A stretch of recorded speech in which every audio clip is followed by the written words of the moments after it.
Students ਅਸੀਂ ਡਿਟਰਮੀਨੈਂਟਸ ਦੇ 3 lectures ਪਹਿਲਾਂ ਡਿਸਕਸ ਕਰ ਚੁੱਕੇ ਹਾਂ।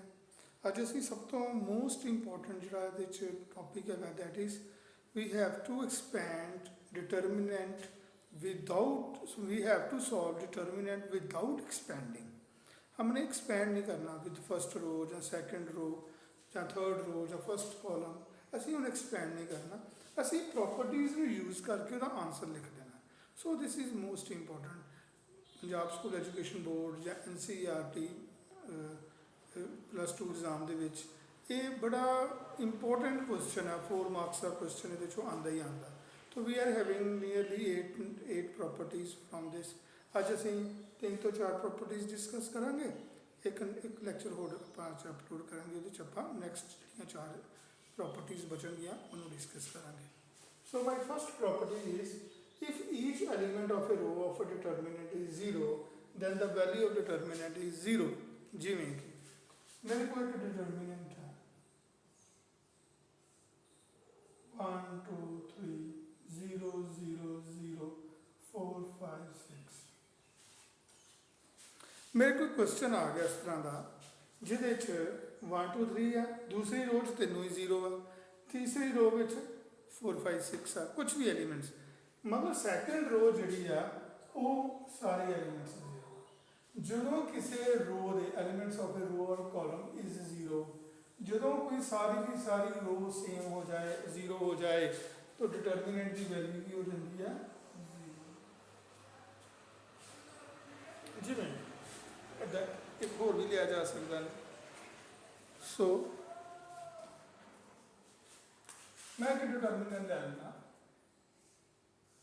0 0 0 1 3 4 5 7 8।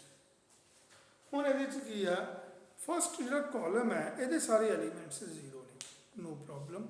जा रो या कॉलम सारे एलिमेंट 0 हो गए, इसका डिटर्मिनेंट 0। असी सॉल्व नहीं करना, असी प्रॉपर्टी यूज़ करनी है, सीधा आंसर लिख देना। सो ये सी साडी पहली प्रॉपर्टी, किसी डिटर्मिनेंट के रो के सारे एलिमेंट्स या कॉलम के सारे एलिमेंट्स ऑल जो 0 हो जान तो वही वैल्यू 0 हो जाती है। So this is our first property. अपन सैकेंड प्रॉपर्टी जंप करांगे। Second property है the value of determinant is not changed by changing rows into columns or columns into rows। जिमें कि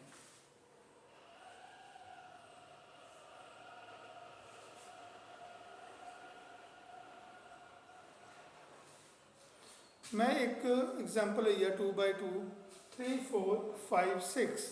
तो इसका डिटर्मिनेंट क्या है 18 -20 -2। अगर ਇਹਦਾ मैं ट्रांसपोज लवा, ਇਹਦਾ ट्रांसपोज लवा 3 4 5 6 आ जाएगा, रो नहीं कॉलम बन गए, इनू सॉल्व करिए आंसर फिर वही आएगा। सो the value of determinant do not change by changing rose into columns और कॉलम्स इनटू रोज। ਇਹਦਾ मतलब आ ए का डिटर्मिनेंट कढ़िए डेल्टा आएगा, अगर ए ट्रांसपोज का डिटर्मिनेंट कढ़िए भी डेल्टा आएगा, दोनों के आंसर सेम ही आएंगे। सो रोज एंड कॉलम्स अगर इंटरचेंज कर भी लीए the value of determinant do not change, it remains as it is.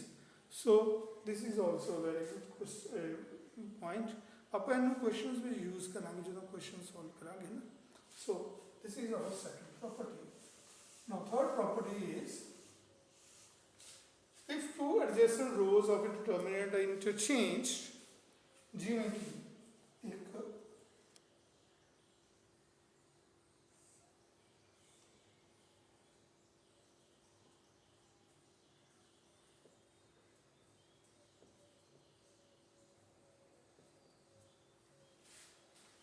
हुण की है अगर मैं पहली रो दूसरी रो बना दा और दूसरी रो पहली रो बना दा, कि इतना मैं रो इंटरचेंज करता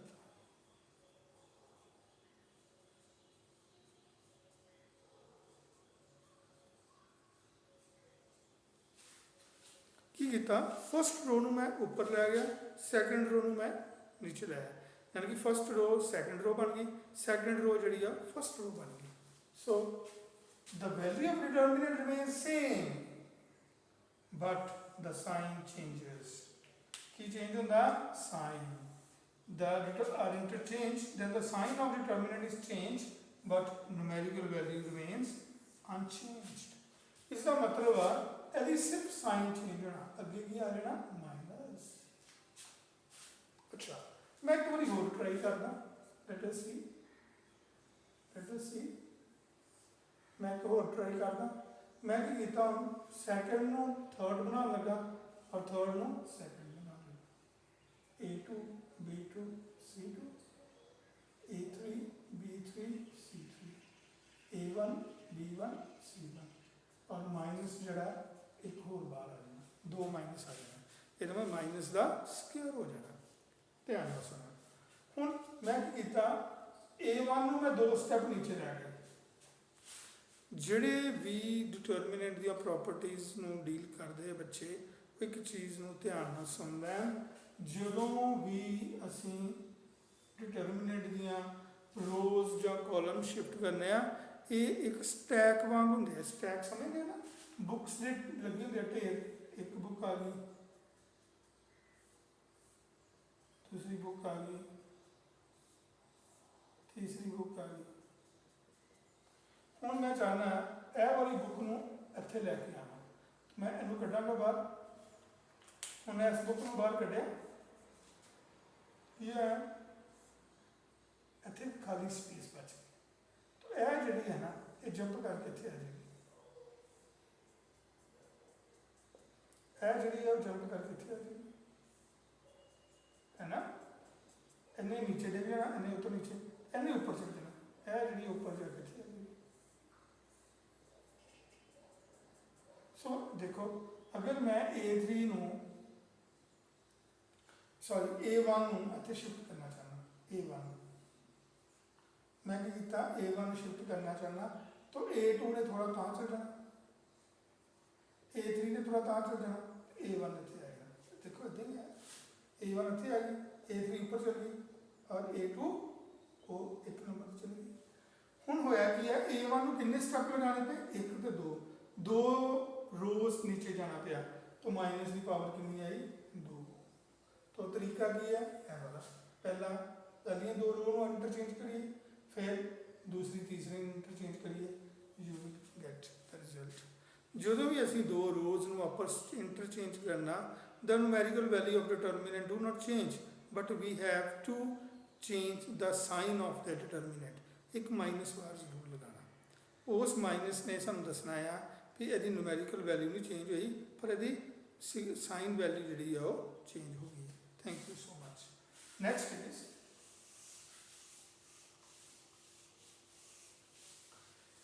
is fourth property.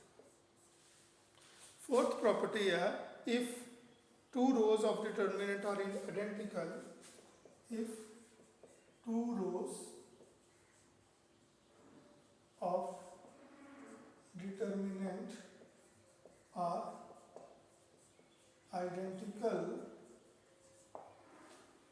then the value of the determinant is, then the value of determinant is equal to 0। जी में 3 4 5 3 4 5 7 8 9 ਇਹਦੇ ਚ ਆਪਾਂ ਦੇਖਦੇ ਹਾਂ दो रो सेम आ, पहली और दूसरी, टू रोज की आ गया आइडेंटिकल, की आ गया आइडेंटिकल। फर्स्ट रो और सेकंड रो आपस की है आइडेंटिकल, डिटर्मिनेंट की वैल्यू की आएगी 0। हुण यह भी आ सकती है 1 3 7 2 4 6 1 3 7। हूँ देखो रो नहीं है पर कॉलम है, पहला कॉलम दूसरा कॉलम आइडेंटिकल है, डिटर्मिनेंट की आएगा 0। इस करके फिर सॉल्व करने की लोड़ नहीं, एक्सपैंड करने की लोड़ नहीं, आप डायरैक्टली प्रॉपर्टी में यूज़ करके वह आंसर लिख सकते हैं। सो ये सी साड़ियाँ 4 प्रॉपर्टीज। लेट अस सी एक दी होर देख लेने आप अज। सो Next property is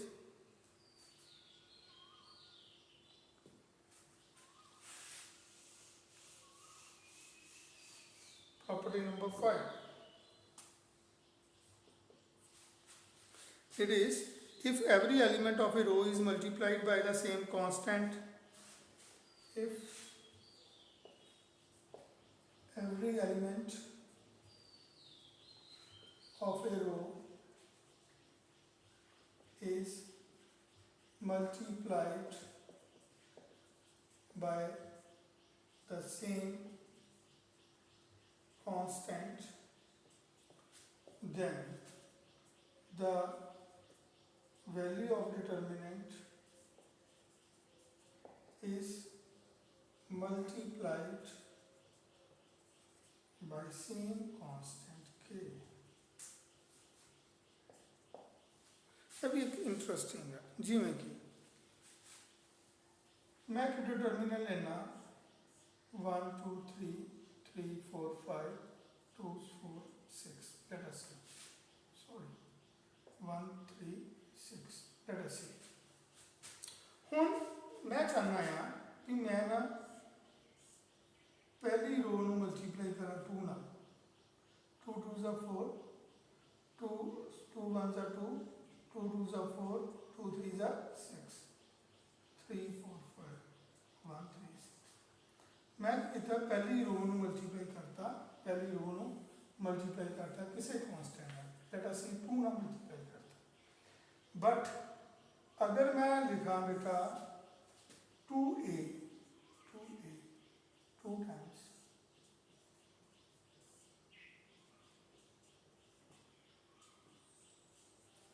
मैं a ਨੂੰ a डिटरमिनेंट ਨੂੰ 2 ਨਾਲ ਮਲਟੀਪਲਾਈ ਕਰਨ ਲੱਗਾ ਇਹਨੂੰ 2 ਨਾਲ ਮਲਟੀਪਲਾਈ ਕਰਨ ਲੱਗਾ ਹੁਣ ਧਿਆਨ ਨਾਲ ਸੁਣੋ ਜਦੋਂ मैं डिटरमिनेंट ਨਾਲ ਮਲਟੀਪਲਾਈ ਕਰਨਾ ਨਾ मैं डिसाइड करना कि मैं किहदे ਨਾਲ मल्टीप्लाई करा मैं किसी एक रो ਨਾਲ ਜਾਂ ਕਿਸੇ ਇੱਕ ਕਾਲਮ ਨਾਲ मल्टीप्लाई कर सकदा मैं मान लो मैं फर्स्ट रो ਨਾਲ मल्टीप्लाई करता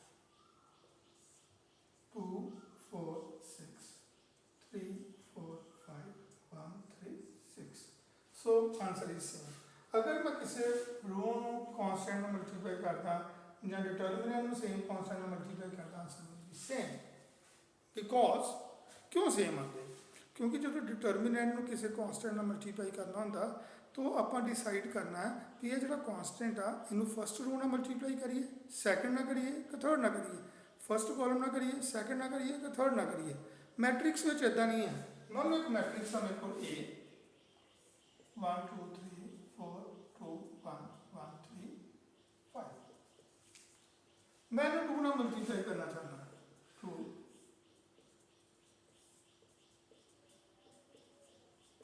ਹੁਣ ਜਦੋਂ मैं 2 ਨਾਲ ਮਲਟੀਪਲਾਈ ਕਰਾਂਗਾ ਮੈਨੂੰ ਸਾਰੀ ਮੈਟ੍ਰਿਕਸ ਨੂੰ ਕਰਨਾ ਪੈਣਾ 2 4 6 8 4 2 2 6 10 ਮੈਨੂੰ ਸਾਰੀ ਮੈਟ੍ਰਿਕਸ ਨਾਲ ਹੀ ਮਲਟੀਪਲਾਈ ਕਰਨਾ ਪੈਣਾ ਬਟ ਇਨ ਡਿਟਰਮੀਨੈਂਟ ਅਸੀਂ ਡਿਸਾਈਡ ਕਰਨਾ ਕਿ ਅਸੀਂ ਇਹਨੂੰ ਪਹਿਲੀ ਰੋ ਨਾਲ ਕਰੀਏ ਦੂਸਰੀ ਨਾਲ ਕਰੀਏ ਜਿੱਥੇ ਸਾਨੂੰ ਜ਼ਰੂਰਤ ਹੈ ਜਿੱਥੇ ਸਾਨੂੰ ਵਿਦਆਊਟ ਐਕਸਪੈਂਡਿੰਗ ਆਨਸਰ ਆਉਂਦਾ ਹੋਏ ਅਸੀਂ ਉਹਦੇ ਨਾਲ ਕਰਾਂਗੇ ਮਲਟੀਪਲਾਈ ਸੋ ਇਹ ਸੀ ਸਾਡੀਆਂ 5 ਪ੍ਰੋਪਰਟੀਜ਼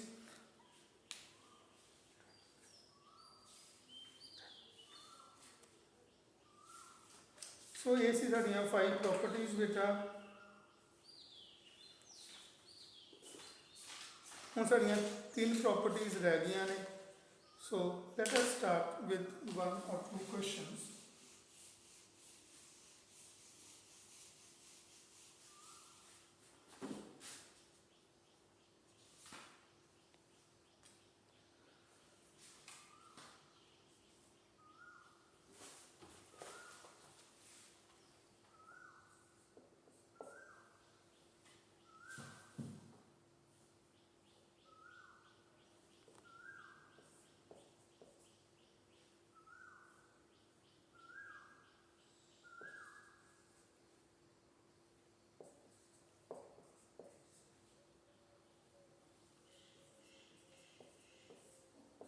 मान लो बेटा एक डिटरमिनेंट का क्वेश्चन है सो कि मैं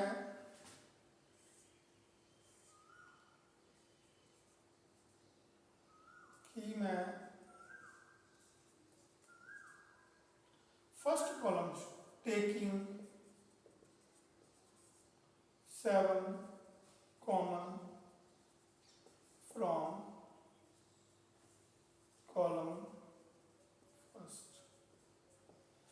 ਕੀ ਮੈਂ ਫਸਟ ਕਾਲਮ ਚੋਂ 7 ਕਾਮਨ ਲੈ ਸਕਦਾ? ਯੈਸ। ਦੇਖੋ 42 ਨੂੰ ਮੈਂ ਲਿਖ ਸਕਦਾ 7 into 6। अगर मैं 7 कॉमन कर लगा तो की बचेगा 6।